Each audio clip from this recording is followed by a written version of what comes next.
जय हिंद साथियों, कैसे हैं आप लोग। आई होप कि लगे होंगे आपकी जो स्टडी चलेगी बहुत ही बेहतरीन चलेगी। तो आज के क्लास में बात करने वाले हैं क्लास 12th के हिंदी के बहुत ही खास ऑब्जेक्टिव क्वेश्चन। याद रखिएगा मेरे भाई, अगर अच्छे तरीका से देख लेते हैं ना तो इससे आने वाला प्रश्न एक भी प्रश्न नहीं छूटेगा। तो आप लोग अच्छे तरीका से सारे क्वेश्चन को देखेंगे और एक भी प्रश्न को छोड़ने का प्रयास मत करेंगे, क्योंकि जितना प्रश्न आज के इस क्लास में कराया जाएगा ना बहुत ही खास प्रश्न कराया जाएगा। इसलिए आप लोग सारे प्रश्न को अच्छे तरीका से देखने का प्रयास करेंगे, ठीक है ना। तो चलिए बिना टाइम गए क्वेश्चन की तरफ बढ़ते हैं। इससे पहले क्लास को लाइक नहीं किया तो क्लास को लाइक कर लेंगे और चैनल को सब्सक्राइब कर लेंगे सारे बच्चे, ठीक है ना। देखिए ना, 1 नंबर क्वेश्चन कह रहा है कि सूबेदारनी किस कहानी की पत्रा है। सूबेदारनी जो है किस कहानी की पत्रा है, तो याद रखिएगा सूबेदारनी कहा जा रहा है तो उसने कहा था कहानी की पत्रा है, यानी 1 का ऑप्शन ये हो जाएगा, याद रखिएगा, ठीक है ना। सारे क्वेश्चन अच्छे तरीके से याद रखने का प्रयास आप लोग कीजिएगा, ठीक है। चलिए अगला क्वेश्चन, यानी 2 नंबर क्वेश्चन कह रहा है ना, गंडक नदी की चर्चा किस शीर्षक पाठ में है। जल्दी से बतला दीजिए कि गंडक नदी, गंडक मतलब गंगा नदी बोला जाता है, गंगा नदी को गंडक बोला जाता है, और किस शीर्षक पाठ में उपस्थित है। जल्दी से बतला दीजिए। तो कहिएगा कि सर हम जानते हैं कि ओस नानीरा पाठ में चर्चित है, यानी ऑप्शन ये वाला सही हो जाएगा। 2 का ऑप्शन जो बच्चा टिक कर रहा है बिल्कुल सही होगा, याद रखिएगा। चलिए अगला क्वेश्चन, यानी 3 नंबर क्वेश्चन कह रहा है ना, कह रहा है कि मुक्तिबोध का पूरा नाम क्या होता है। देखिए मुक्तिबोध का पूछे, अगेज जी का पूछे ना तो ये मारिएगा अगेज जी का, रामधारी सिंह दिनकर जी का, या दिनकर जी का केवल पूछे तो ये आप लोग याद रखिएगा। मुक्तिबोध का जो होता है गजानन माधव मुक्तिबोध होता है, यानी ऑप्शन सी में दिया है। अगर अगेज जी का पूछता है तो सचिदानंद हीरानंद वासे आगे मारिएगा, और यहाँ दिनकर जी का पूछे तो रामधारी सिंह दिनकर मारिएगा। आप लोग सारे याद रखिएगा, जितना हम एक्स्ट्रा बतलाएंगे ना उस सारे क्वेश्चन को नोटबुक पर लिखकर याद कीजिएगा आप लोग, ठीक है। कह रहे कि सौभाग्य का विलोम शब्द क्या है। जल्दी से बतला दीजिए कि सौभाग्य का विलोम शब्द क्या होता है। तो कहिएगा कि सर हम जानते हैं कि दुर्भाग्य होता है। क्या होता है? दुर्भाग्य होता है, याद रखिएगा। भाग्य होता है, याद रखिएगा। ऑप्शन ए बी में दिया है, ऑप्शन बी वाला सही कर देंगे, ठीक है। चलिए अगला क्वेश्चन 5 नंबर क्वेश्चन करें, यथाशीघ्र समय कौन सा समास है। जल्दी से बतला दीजिए कि यथाशीघ्र शब्द में कौन सा समास है। तो याद रखिएगा अव्ययी भाव समास, अव्ययी भाव समास होता है, याद रखिएगा। बहुत इंपॉर्टेंट क्वेश्चन है, जितना कराया जा रहा है ना बहुत इंपॉर्टेंट क्वेश्चन कराया जा रहा है, तो आप लोग अच्छे तरीके से याद रखिएगा। चलिए 6 नंबर क्वेश्चन का रहा है ना, निम्नलिखित में से कौन सी रचना बालकृष्ण भट्ट जी की है। कौन सी रचना जो है बालकृष्ण भट्ट जी की है। जल्दी से 6 का ऑप्शन बतला दीजिए क्या हो जाएगा। 6 का ऑप्शन क्या हो जाएगा। तो कछुआ धर्म जो है ये जो है चंद्रधर शर्मा गुलेरी जी की रचना है, और ये उस उर्वशी जो है ना ये भी जो है दिनकर जी की रचना है। कविता के नए प्रतिमा जो है नामवर सिंह की रचना है, लेकिन मेघनाथ वध जो है ना ये बालकृष्ण भट्ट जी की रचना है, यानी ऑप्शन डी वाला सही हो जाएगा। 6 का ऑप्शन जो बच्चा डी टिकर है बिल्कुल सही होगा, याद रखिएगा। चलिए अगला क्वेश्चन 7 नंबर क्वेश्चन करें कि गीतावली किन की रचना है। गीतावली जो है किस लेखक की रचना है। तो कहिएगा कि सर तुलसीदास जी की गीतावली रचना है, यानी ऑप्शन बी वाला करेक्ट हो जाएगा, याद रखिएगा। अभी बच्चे जितने क्लास को नए दिख रहे हैं ना तो क्लास को एक बार लाइक कर लेंगे, और साथ में चैनल को सब्सक्राइब नहीं किया तो सब्सक्राइब कर लेंगे, क्योंकि आपके लिए हम इतना मेहनत कर रहे हैं और आप हमारे लिए छोटा सा प्रयास नहीं कर रहे हैं। वो तो प्रयास आपको करना होगा ना, तो सारे बच्चे प्रयास कीजिए, ठीक है। चलिए अगला क्वेश्चन की तरफ बात करते हैं, यानी 8 नंबर क्वेश्चन कह रहा है ना, ओम प्रकाश वाल्मीकि को डॉक्टर अंबेडकर राष्ट्रीय पुरस्कार जो है कब प्राप्त हुआ था। जल्दी से बतला दीजिए क्या होगा। 8 का ऑप्शन क्या हो जाएगा। तो याद रखिएगा 1993, याद रखिएगा। कितना? 1993, यानी ऑप्शन सी वाला सही होगा। 8 का ऑप्शन जो बच्चा सी टिक रहा है बिल्कुल सही होगा, याद रखिएगा। 9 नंबर क्वेश्चन क्या कह रहा है मेरे भाई, कह रहे हैं ना, इबावत में मेरी मात्राएं शीर्षक कविता संग्रह किन की रचना है। कविता संग्रह जो है किस लेखक की रचना है। इबावत में कह रहा है, ठीक है ना, इबावत में कह रहा है। तो याद रखिएगा अशोक वाजपेयी जी हो जाएंगे। कौन? अशोक वाजपेयी जी, यानी ऑप्शन जो हो जाएगा बी वाला करेक्ट हो जाएगा, याद रखिएगा।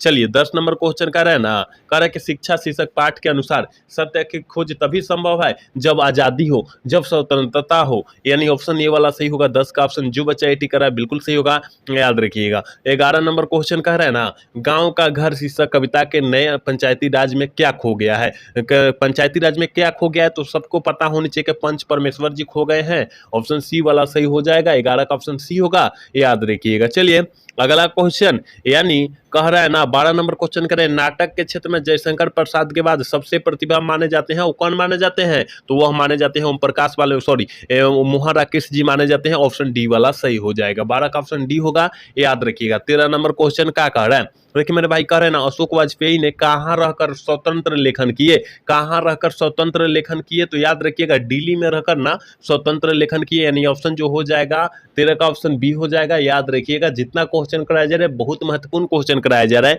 तो आप लोग सारे क्वेश्चन को याद रखने का प्रयास करेंगे। चलिए अगला क्वेश्चन, यानी 14 नंबर क्वेश्चन करेगा 1870 से 90 के बीच करेगा गाइडी मोपासा की कहानी की कितनी पुस्तकें प्रकाशित हो चुकी थी, मतलब कितने पुस्तकें जो थे वो लंच हो चुके थे, जल्दी से बतला दीजिए। तो 14 का जो ऑप्शनवा हो जाएगा बी हो जाएगा, यानी 300 से अधिक, मतलब कितना 300 से अधिक जो है ना वो गाइडी मोपासा जी की कहानियां प्रकाशित हो चुकी थी। ठीक है, याद रखिएगा 20 साल के अंदर में। चलिए अगला क्वेश्चन की तरफ बात करते हैं। 15 नंबर क्वेश्चन करें कि वर्ग 9 तक की पढ़ाई के बाद शिक्षा अधूरी छोड़कर कौन कवयित्री जो है असहयोग आंदोलन में कूद पड़ी? तो यह जो होगी सुभद्रा कुमारी चौहान होगी। ऑप्शन डी में दिखाई दे रहा है, ऑप्शन डी वाला करेक्ट करेंगे, याद रखिएगा। चलिए अगला क्वेश्चन यानी 16 नंबर क्वेश्चन करेगा, बालकृष्ण भट्ट का निधन कब हुआ था? बालकृष्ण भट्ट का निधन जो हुआ था वो कब हुआ था? तो याद रखिएगा निधन की बात करेगा तो मारेंगे 20 जुलाई 1914 ईस्वी को। लेकिन यहाँ पर अगर जन्म की बात कर दे, अगर निधन ना पूछकर जन्म की पूछ दे तो अब का मारिएगा 23 जून, कितना 23 जून 1884 के 44। जल्दी से बतलाइए आप लोग फटाफट, याद रखिएगा 44, ठीक है ना। याद रखिएगा जन्म पूछेगा मनन पूछेगा दोनों मार दीजिएगा आप लोग। चलिए अगला क्वेश्चन कर रहा है ना, बालकृष्ण भट्ट के समय कौन कौन साथी साहित्य थे? जल्दी से बतला दीजिएगा बालकृष्ण भट्ट के समय की बात कहा जा रहा है। तो याद रखिएगा 17 का ऑप्शन जो बच्चा ये टिक रहा है बिल्कुल सही होगा, याद रखिएगा। 18 नंबर क्वेश्चन की तरफ बात करेंगे। 18 नंबर क्वेश्चन करें कि शक्ति शब्द में कौन सा लिंग है? शक्ति शब्द में कौन सा लिंग है? तो याद रखिएगा शक्ति पूछा जा रहा है ना, स्त्रीलिंग रूप है। क्या है इसमें? स्त्रीलिंग रूप है। ठीक है, याद रखिएगा मेरे भाई, जितना क्वेश्चन कराया जा रहा है बहुत गैस प्रश्न कराया जा रहा है, आप लोग अच्छे से याद रखिएगा। करे कि शेक्सपियर शब्द के संज्ञा के किस भेद के अंतर्गत आता है? संज्ञा की किस भेद के अंतर्गत आता है? तो याद रखिएगा क्या शेक्सपियर, शेक्सपियर किससे कहते हैं? जो अपने किताब को खुद को लिखते हैं और उसमें कुछ मतलब कहानियां को जो है इंक्लूड करते हैं, यानी कहना लीजिए मोटा मोटी बात करें तो जो किताब लेखन करता है, जो कविता लिखता है, उसे हम लोग शेक्सपियर के नाम से जानते हैं। यानी व्यक्तिवाचक हो जाएगा ना, कौन लिखेगा उसको? व्यक्ति लिखेगा तो व्यक्तिवाचक हो जाएगा, याद रखिएगा। 20 नंबर क्वेश्चन करे कि जयप्रकाश नारायण के बचपन का नाम क्या था? जल्दी से बतला दीजिए कि जयप्रकाश नारायण के बचपन का जो नाम था वो क्या था? तो याद रखिएगा बचपन बाउल, और बड़े होने पर जेपी के नाम से, लोकनायक के नाम से जानने लगे लोग। ठीक है, याद रखिएगा बड़े होने पर। चलिए अगला क्वेश्चन की तरफ बात करते हैं और 21 नंबर क्वेश्चन का रहा है कि 1965 में समाज सेवा के लिए मैग्सेसे समाज जो होगा किसको मिला था? तो याद रखिएगा जयशंकर प्रसाद को, सॉरी जयशंकर नारायण को, जयप्रकाश नारायण को, क्या जयशंकर नारायण को, जयप्रकाश नारायण को। ऑप्शन सी वाला सही हो जाएगा, किसका ऑप्शन सी हो जाएगा, याद रखना है। चलिए अगला क्वेश्चन की तरफ बढ़ेंगे। अगला क्वेश्चन यानी 22 नंबर क्वेश्चन करें कि रामधारी सिंह दिनकर की पत्नी का क्या नाम था? नाम है रामधारी सिंह दिनकर, और सारे बच्चे को पता होगा कि श्यामवती देवी था। क्या श्यामवती देवी था। ऑप्शन ए वाला करेक्ट हो जाएगा, याद रखिएगा। देखिए 23 नंबर क्वेश्चन करे कि किस पाठ की उक्ति करे कि विपत्तियां व्यक्ति को पूर्ण बनाने वाली होती है? विपत्तियां जो होती है व्यक्ति को पूर्ण बनाने वाली होती है। तो एक लेख और एक पत्र जो भगत सिंह लिखे हुए थे ना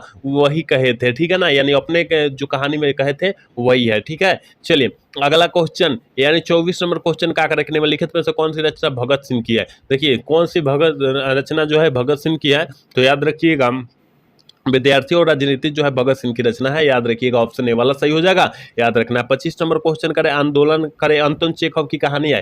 अंतोन चेखव की कहानी जो है कौन है? जल्दी से 25 का ऑप्शन बतला दीजिए। तो क्लर्क की मौत अंतोन चेखव, याद रखिएगा, ठीक है ना, याद रखिएगा मतलब हेनरी लोपेज मतलब गाइडी मोपासा, कौन? गाइडी मोपासा जी हो जाएंगे। हेनरी लोपेज गाइडी मोपासा, जैसे पेशकी के नाम से हम लोग जानते हैं, और गाइडी मोपासा रस्सी का टुकड़ा गाइडी मोपासा, याद रखिएगा। पेशगी हेनरी लोपेज मार देंगे, सारे याद रखिएगा मेरे भाई। चलिए अगला क्वेश्चन 26 नंबर क्वेश्चन करें एक लेख और एक पत्र में भगत सिंह किसको पत्र लिखता है? तो सुखदेव को लिखता है। कहाँ है? देखिए ऑप्शन ए में दिया है, ऑप्शन ए वाला सही कर देंगे, याद रखिएगा। चलिए 27 नंबर क्वेश्चन करें कि तेरी कुमराई हो गई किस कहानी से संबंधित है? तेरी कुमराई हो गई उसने कहा था कहानी से संबंधित है, और कुमराई का अर्थ जो होता है मंगनी होता है, सगाई होता है, याद रखिएगा, ठीक है ना। कोई पूछ देगा कि कुमराई का अर्थ क्या होता है, तो मंगनी और सगाई यहाँ बात किया गया है, ठीक है, याद रखिएगा।